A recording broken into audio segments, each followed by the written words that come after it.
العالمين بالقاسم محمد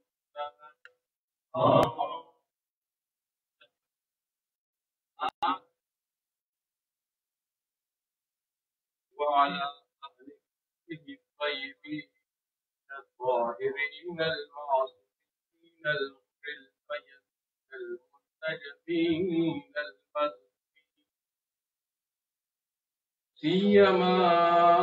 بقية الله في الأرض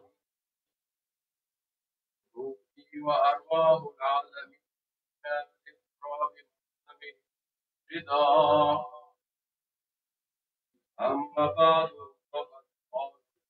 تبارك وتعالى في كتابه الحكيم بسم الله الرحمن الرحيم الذين إذا أصابوا مصيبة قالوا إنا لله وإنا إليه راجعون. صلى الله على محمد وآل محمد وعجل فرج. إن شاء الله دوستانو خدمات کې مختصر وخت کې خپل رئیس پیش کوم. مناسبه خو په دا وڅه کوم بزرګان راغلي او تلاوت یې کړی وي بیا په هم مستفید شي او طبق امر دوستان باندې تاسو خدمات کې حاضر یم. ټول نه وړاندې د مرحوم په حق سورة مبارکة الفاتحه.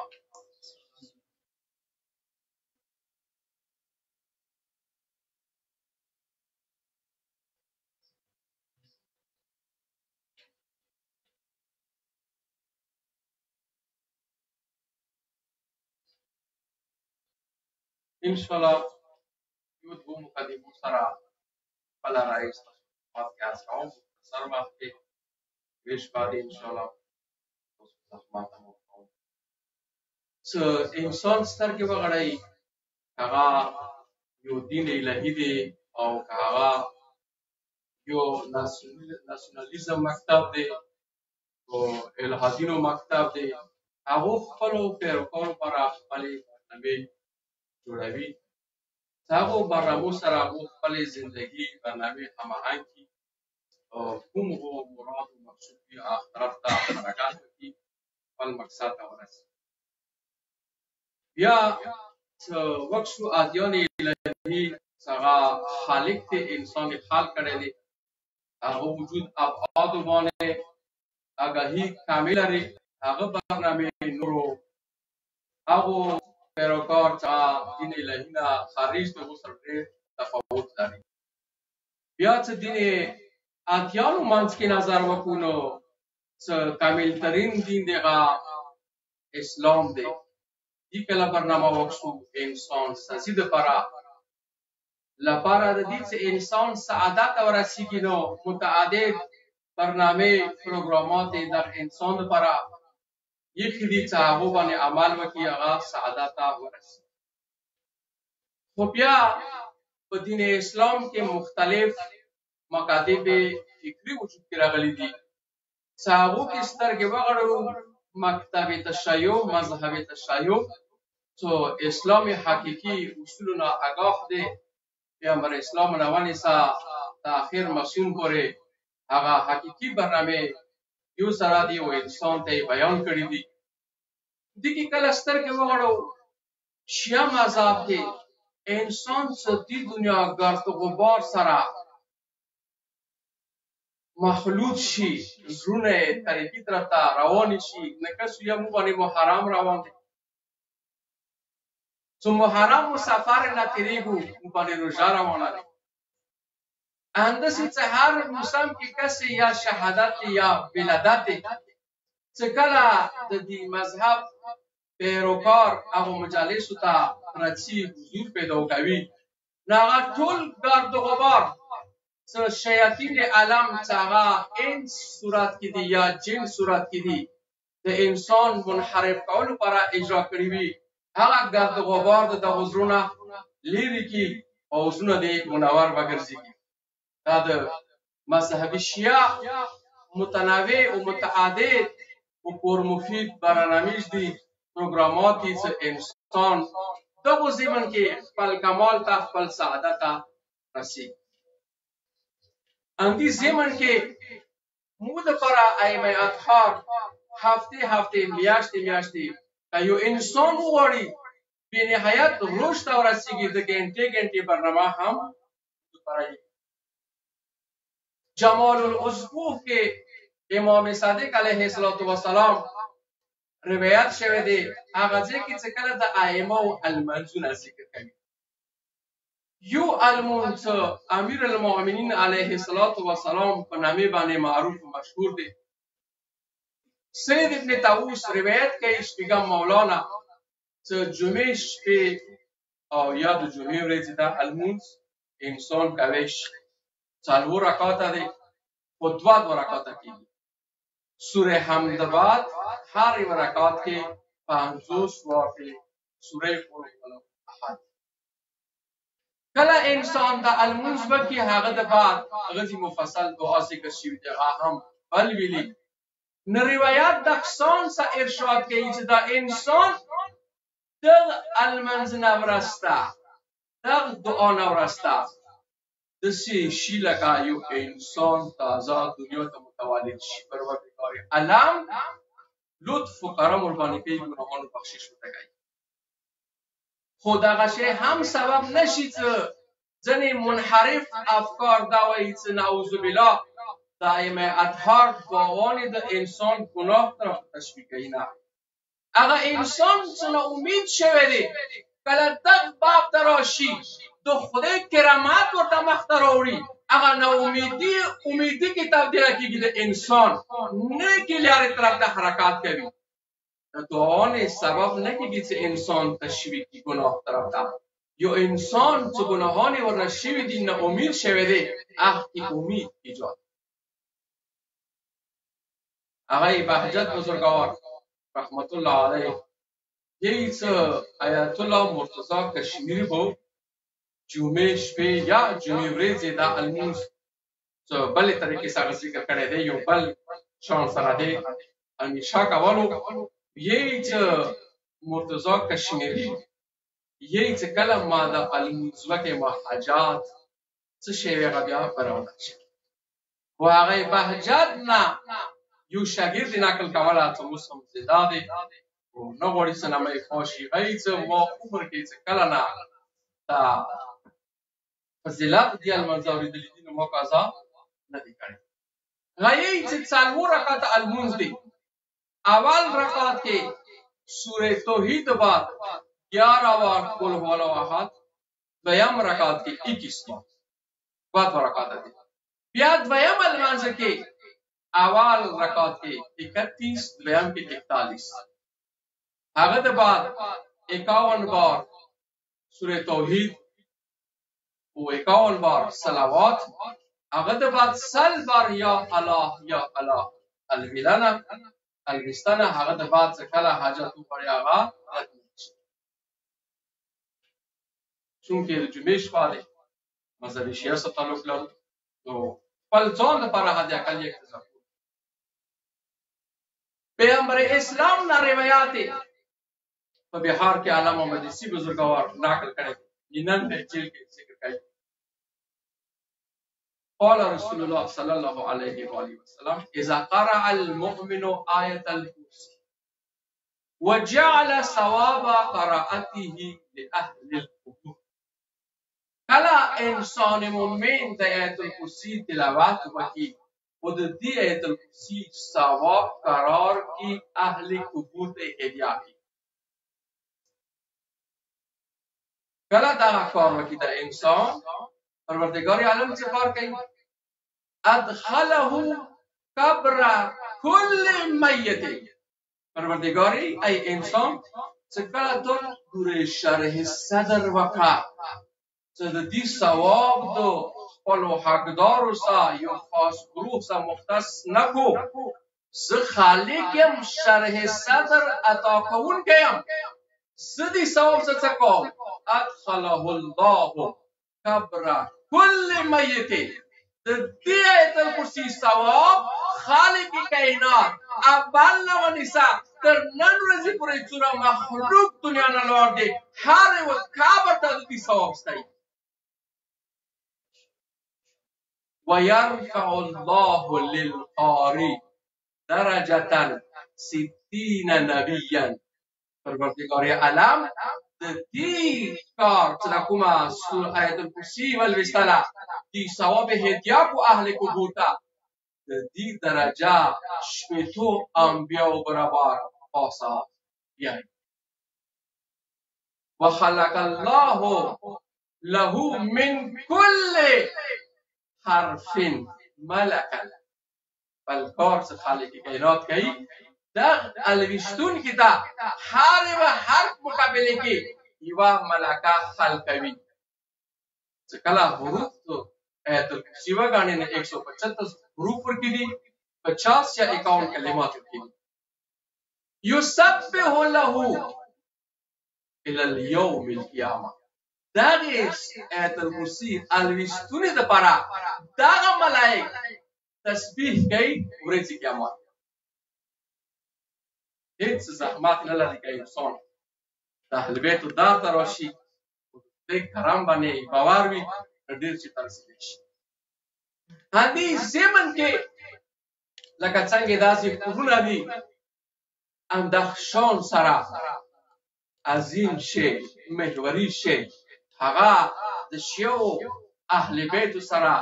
ولایت سره توسل دی. ترنت دښمن شبې مطرح دي ترنت ګمراهۍ دپاره کوشش وکړي خو چې کله د مظلوم حسین شپې ورځې راشي متامیانو د هغه متام کې کله عزاداران راشي هغه بیا هر څه چې د هغه شبې وسېځېږي د حسین عاشقان د شي لکه څنګه اول. که چیرې خو ولایت چا سره نه ولایت شرط دی قبولي عبادات و اطاعت. که چا سره ولایت زحمت کوي با وجود دا څه عالم هم وي ولایت باندې هېڅ خیر ورته نه رسېږي. که کاسیر وي نو بحث بېله دی که مکاسر وي هېڅ خیر ورته نه رسېږي. ولا یزید الظالمین الا خسارا. آیت الله کوچاني نجفي هغه دوه کتابونه لیکلي دي سیاحت شرق و سیاحت غرب. سیاحت غرب کې مرتبات حوادثو ته اشاره کړې. سیاحت شرق کې کومه بچپن نه زندګۍ تېرې شوي دي نو مرګه پورې هغه حوادث زه په خپله لیکلي. لکه څرنګې اوس 40 دی اندخشان څخه مخکې هم دا رسم و رواج و. عرب و نجف نه کربلا ته پیدل تلل په کم مقدار سره داسې ازدحام دوره رش لکه نن سبا دی دغه شی نه و. هغه یې زه نجف نه روان شوم کربلا ته دغه واقعه په خپله لیکي چا نقل نه دي کړي په خپله یې خپله ګوتو سره لیکي. یې ما اوبه راوانخیستلې خپل ځان سره مو سوچ وکړو چې کاروان سره شته لیارې کې تګی شي اوبه وچېږي. یې کله لیارې کې روان شوم تګی شوم یوې کاروان سره ته ورسېدم بند واچو کې لږ مخکې لاړم بلې ته ورسېدم هغه هم بند و. بیا مې ذهن کې وویله څه ډېر زوران روان دي چا نه به اوبه راولې وبې چې خو څو کسانو ته چې کله ما التماس وکړې یا به ورسره اوبه نه وې یا به دوره اوبه ورسره وې چې هغه خپل ځان ته بې ضرورت اله ورسره پرکوله. یې مانې تندې غلبه وکړه. دا داسې ټیم راولوتنې چې وشه مولا حسین ته 15 کیلومتر 12-15 دغه کې حدود پاتې دي. یې ما بالکل د تندې نه زړه وشولو کله باره باندې وشوی تندې سخت اذیت شولم. چې یو وار کې د ذهن به لاړو کربلا ته سترګې غړم ګمباد برېښي د مولا حسین ذهن کې یم چې که چیرې ځوانانو عمر رسېده خلک تږي شي تحمل دې وکړي خو د کربلا کې واړو ماشومانو څنګه ده تنده تحمل کړې وه. یی دا سوچ کوم یو لطف الهی رو باندې وشو شهود حالات کې قسم کربلا دی لسم ریز دی خیمو ته اور چولی شوی وړه بیبي شرطه دی نور ماشومان شرط دي خو چې کله دا حالات مو ولیدل اوس ما نه هر څه پوه شو زه عین هی سوچ کوم چې کسه زه کربلا کې یم خپل ذهن کې منډه کوم څه یتیمان بګي کې ونیسم خونه زغي وباسم د لاسا ورته ویل کوم اوس دې حالات کې څه په ځان نه پوهېږم په تیږو باندې زه خېجم په زغیو باندې زه خېجم دغه ذهن متاسې شو عین هی شهود حالات کې دا تمام حوادث سکون دي ځکه یی اندر حالات کې هم یو ورته چې کله هوش کې راغلم کربلا شروع کړم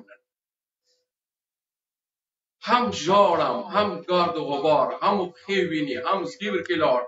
یو بد حالات کې چې چا ولیدلی یو کې صبحات به ما کې حس کولو څه خدای دې څه شي چې فرات طرف ته لاړم مخ دې اوبه واچولې جوړېدلی وم بالکل بې حاله وم یی څه اندک سوچ کې وم لاړم د مظلوم حسین صحن کې کېناستم دغه ټیم دی چې هغه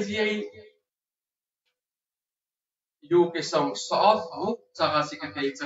دغه کله ګنټې د راشي ساعت چې و 8 غنټې کوي ټانګه یی چې دا پټانګا شوله خو زه ټانګا نه وارم زه بل شی وم هلته ګنټې هغه ساعت دیواري هلې کوي خو ما وکړه چې هل من ناصرین هل من ناصرین هل من ناصرین هیڅ تعجب کې شوم چې خدایا دوره 100 کالو بعد بیا هم مظلوم د کربلا هل من ناصرین استغاثه ویلي خو اوس دې ته به جواب چوک ورکوي یې اندک سوچ کیم چې مخامخ مظلوم د کربلا سیان کې هم دغه ګارنټۍ په ټانګا شوله خو ما ورته ګارنټۍ اواز یې لبیک لبیک لبیک ایسا ما ته ټیم کې سوچ وکړو چې دوره 100 کالو بعد بیا هم علمدار دی چې فقط خپل ورور حسین هل من ناصر ته لبیک جواب دی کوي زما ما ټیم کې ولزه کې چې مولا علمدار امور او پلار خو قربان شي تا وفانه چې نن ورځې پورې ته خپل ورور ته لبیک سره جواب دی کوي ویلې چې کله علمدار کربلا ته سترګې وغړی سفین کې 1500 کاله و دښننې څه وکړل او بیا هغه زمانې نه ونیسه تر څومره پورې مظلوم حسین ساوو دی خودبین نشته دی مولا حسین امر مقابله کې چون چرا چوب نشي ثابت کولی ځکه خو یې چې اشهد لك بتسلیم و تصدیق ایمون روایت چې موږ ګواهي کوو علمدار ترا تا خپل مولا چې خپل مقابله کې تسلیم مقام کوي خپل مولا تا مکمل تصدیق کړی ویلې حضرت خضر او موسی کې تاسو ته یاد چې کله حضرت موسی هغه واقعیت ولیدل نو بحث و جری ورسره شروع کړ چې کله حضرت خضر نبی ورته هغه اسباب بیان کړو باورې وشو اما علمدار کربلا یو سپاه سالار دی یو کماندار دی کربلا کې کله سترګې وغړی مولا حسین کله ورته چې اوبه راوړه کله ورته چې دا خدمت وکړه کله ورته چې هغه خدمت وکړه علمدار کربلا هیڅ کلم نه دی راوړی چې مولانا پادشاه حسین زه خو یو سپاه سالار یم ته مو نیکونې خدمتونه کوي زه خو جنګ دپاره راغلی یم دا نشي ثابت کولی چې ونې کړي دغه علمدار کربلا دوره حد کې خپل مولا سره وفادار چې هیڅ کله هغه حضور کې دا ناست نه دی څنګه ناست دا په ویلو هغه حضور کې بغیر اجازت د مولا کی خبره نه دی او بیا هم وکسا چې کوم انسان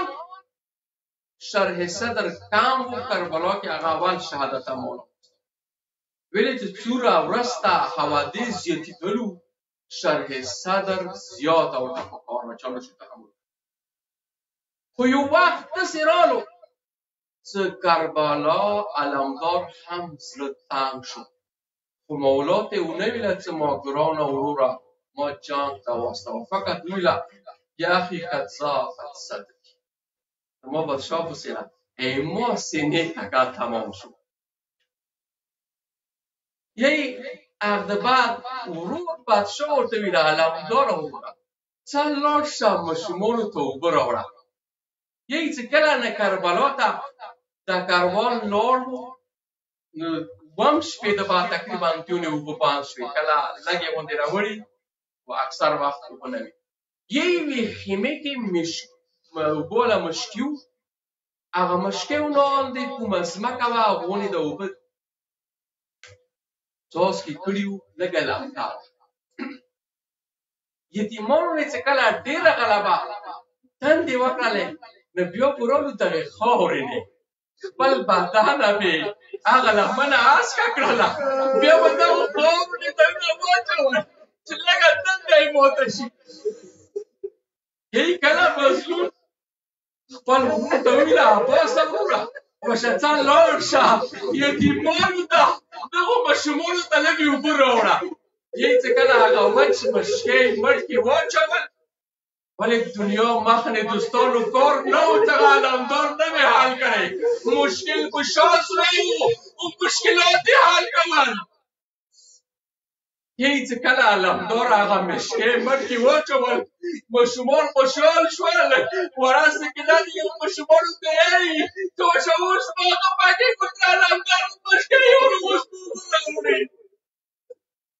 اوس یې نو سلام هغو ماشومانو ته ورته پته نه وه چې علمدار بیا خیمو ته ناڅي دوستانو کله علمدار کربلا فرات ته ځان ورسول خپل دوه لاسونه یې فرات اوبونه ډک کړل عقل و شریعت ورته اجازت ورکوي چې اوبه وڅښي خام مکتب عشق حسین ورته اجازت نه ورکوي ځان ته یې ویله عباسه وروره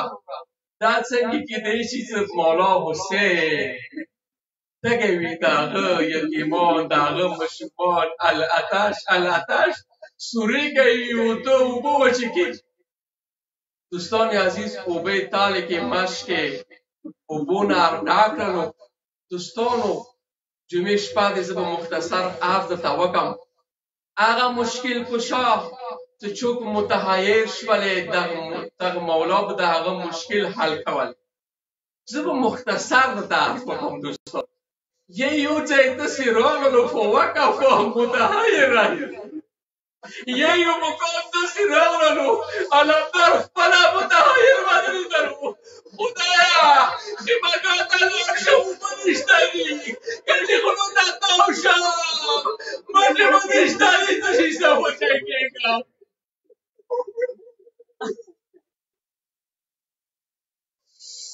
دوستان یو غږ یې وکړل ویې ویله ما مظلومه حسینه وروره درېږدي د باباشاه حسینه د علمدار په خاوره ورسېږه ارباب مقدس ذکر کوي یی چې کله د علمدار استغاثه یې واورېدله غضبانه الانکسار تو وجهي یی د مظلوم حسین په مخ کې د شکست اثار ظاهر شول خو یو لوړ خاک سره دوستان عزیز ارباب مقتل یی چې کله علمدار ولېدلو هلکه مظلوم حسین یوه جمله وویله چې یې وویله الان انکسر ظهري خو یی دونه لوړ غږ سلسله وکړه چې د بابا د خولو پرېږده دا جمله ورسېدله علمداره وروره اوس مو بریا وکړه یی کله علمدار ته راورسېد کله یې سر ځنګنونه کېږدوي علمدار سر کربلا گرم خورنی بیا کېږدی وتی ما ګرانه بادشاه ما سر په ګرم ریګو کېږدمه چوبو پېغور وږي چې غلام سر بادشاه وږي کې و ډېره جمع سره وکړه دوستان عزیز آخر ورته مولا ویله ما علمداره وروره پاڅه خیمهګاه ته د یوسم خو ما ورته علمدار لکه ما ورته نګران دی ولا اهل بیتو کې کله انتشار وکړي ای ما ورته نګران دی ډېر عزت ورته خو علمدار کربلا ورته یې چې ما ګرانه وروره ما اندام کې هلکه مینې پرېږدمه علمدار وروره ویلې څه ورته یې استحي من بنتك السكينة ما علمداره ما مظلومه حسینه بادشاه علمداره درد دې پرېږدمه زه یې تا وړې لور سکینه نه ډېر شرمېده یم زه چې کله خیمهګانې راتللم ما ماشومانو ته اوبه ودانې کړې وه نو ما بادشاه حسینه ما سره اوبه نشته دي صلی الله علیه وسلم